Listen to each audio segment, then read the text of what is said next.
Hello students. Last video में हमने जाना था एमएस एक्सेल के अंदर क्लिपबोर्ड एंड फॉन्ट के बारे में। आज के वीडियो में हम जानेंगे अलाइनमेंट किस तरीके से काम करता है। चलिएगा स्टार्ट करते हैं। सबसे पहले मैं कोई डेटा को एंटर करा ले। मैंने सेल A1 के अंदर डेटा को एंटर कराया। जैसे कि आप देख रहे होंगे जो डेटा है वो सेल A1 के आगे जा रहा है, यानी कि सेल बी के अंदर भी जा रहा है, लेकिन सेल बी में नहीं है सेल ए के अंदर ही। लेकिन जो हमारे सेल ए है यानी कि ए कॉलम जो है उसका साइज कम है। उसको टेक्स्ट के अनुसार एडजस्ट करने के लिए क्या होता है, या तो आप यहाँ पर आएंगे और यहाँ आने के बाद अपने माउस को ड्रैग करके इस तरीके से कर सकते हैं। ये आपका पहला मेथड था। सेकंड मेथड क्या है, आपको सीधा यहाँ पर आना है और डबल क्लिक कर देना। जैसे ही आप डबल क्लिक करेंगे तो जो कॉलम का साइज है वो टेक्स्ट के अनुसार एडजस्ट हो जाएगा। ठीक है, इस तरीके से जाना। लेकिन इसी को हम अलाइनमेंट के माध्यम से कैसे एडजस्ट करेंगे वो चीज सीख लेते हैं। अभी जैसे आप देख रहे हो जो आपका डेटा है, आप ध्यान से देखिए वो कहाँ जा रहा है। आधा डेटा आपका सेल बी की साइड जा रहा है, लेकिन आपको इसको यहां से ना करके या डबल क्लिक ना करने के बजाय आप अलाइनमेंट के माध्यम से कैसे करेंगे। तो अलाइनमेंट के अंदर सबसे पहले आपको दिख रहा होगा ब्रेव टेक्स्ट। जैसे आप ब्रेव टेक्स्ट करेंगे तो क्या होगा, अब डेटा आप कितना भी बड़ा क्यों ना लिखें वो आपके सेल बी के अंदर नहीं जाएगा, आपको कहाँ दिखाएगा, सेल ए के अंदर ही दिखाता रहेगा। आप देखिएगा इस तरीके से, देख रहे हो ना। अब सेल बी के अंदर नहीं जाए, क्यों नहीं जाए, क्योंकि आपने ब्रेव टेक्स्ट कर दिया है। टेक्स्ट को सेल के अंदर ही रहना है, अगले सेल में नहीं जाएगा। ठीक है, आपको समझ आया इस तरीके से टेक्स्ट ब्रेव क्या काम करता है। टेक्स्ट ब्रेव क्या करता है, टेक्स्ट को अपने एक ही सेल में रोकता है, अगले सेल में नहीं जाने देता। उसके बाद सीख लेते हैं। टेक्स्ट ब्रेव मैंने हटाया, फिर से वैसे ही हो चुका है जैसे पहले था। अभी जो हमारा डेटा है अपनी पहले वाली फॉर्म के अंदर आ चुका है। अब हम इसको अलाइनमेंट के माध्यम से कैसे सेट करते हैं वो सीख लेते हैं। अभी मैं क्या कर लेता हूं, मैंने यहाँ से कर्सर को रखा, ड्रैग किया और कॉलम के साइज को इंक्रीज किया, साथ ही साथ मैं रो के साइज को भी इंक्रीज कर लेता। ठीक है, मैंने रो एंड कॉलम दोनों के साइज को इंक्रीज किया है।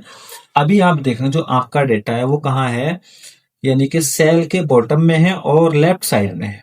सेल के बॉटम में है और लेफ्ट साइड में। यदि हम इसी डेटा को चाहें कि सेल के राइट में चले जाए और साथ ही साथ ये टॉप में भी पहुंच जाए तो कैसे जाएगा, उसके लिए क्या करना होगा, आपको यहाँ पर आना होगा अलाइनमेंट के अंदर और आप यहाँ देखेंगे टॉप ऊपर की साइड। जैसे आप क्लिक करेंगे क्या होगा, आपका डेटा सेल के टॉप पर पहुंच चुका है। अब इसी डेटा को आप लाना चाहते हैं राइट साइड में, तो आपको यहाँ पर क्लिक करना होगा। अब आपका डेटा कहाँ है, टॉप में है और राइट साइड में है। करेक्ट, इसी डेटा को आप चाहते हैं कि टॉप में भी रहे और सेंटर में भी रहे, आप सेंटर का यूज करेंगे, इस तरीके से आ जाएगा। आप चाहते हैं कि टॉप में रहे और लेफ्ट साइड में रहे तो आप यहाँ यूज कर सकते हैं।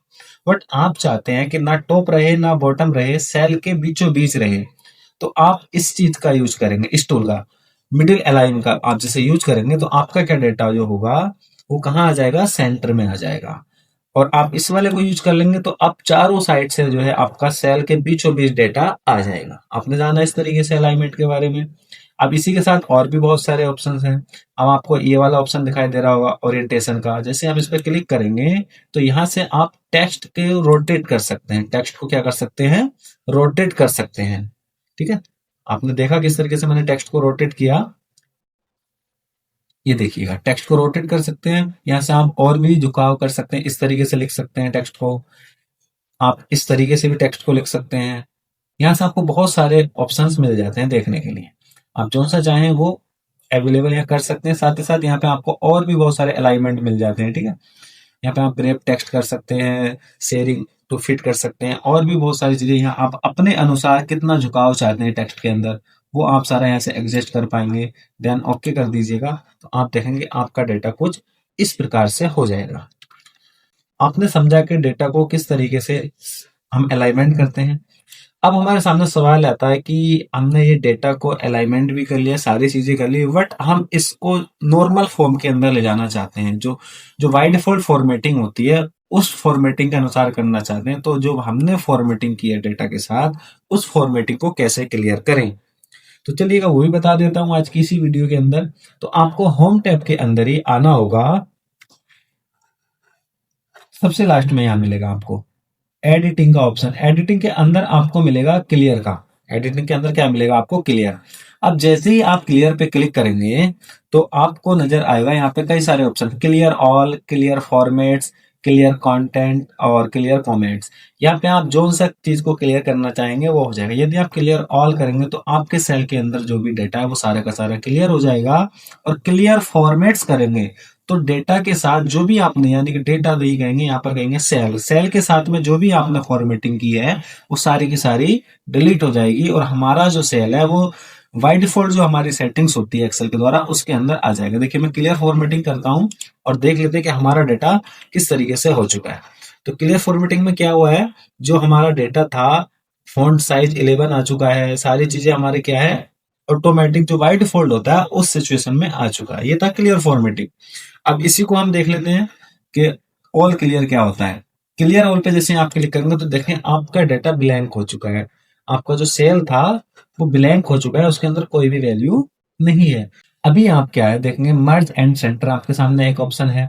अभी आप क्या चाहते हैं कि आप A1, B1 एंड C1 इन तीनों को, जो सेल हैं आपके, इन तीनों सेल को आप एक सेल बनाना चाहते हैं, यानी कि जो डेटा है डिजिटल वर्ड्स 24 इन तीनों सेल में आए, ना कि एक सेल के अंदर।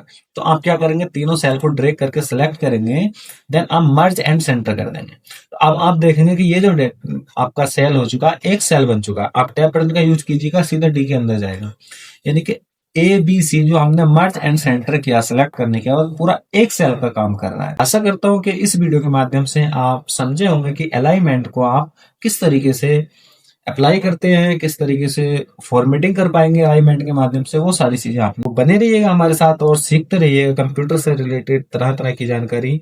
मिलते हैं नेक्स्ट वीडियो में, तब तक के लिए जय हिंद।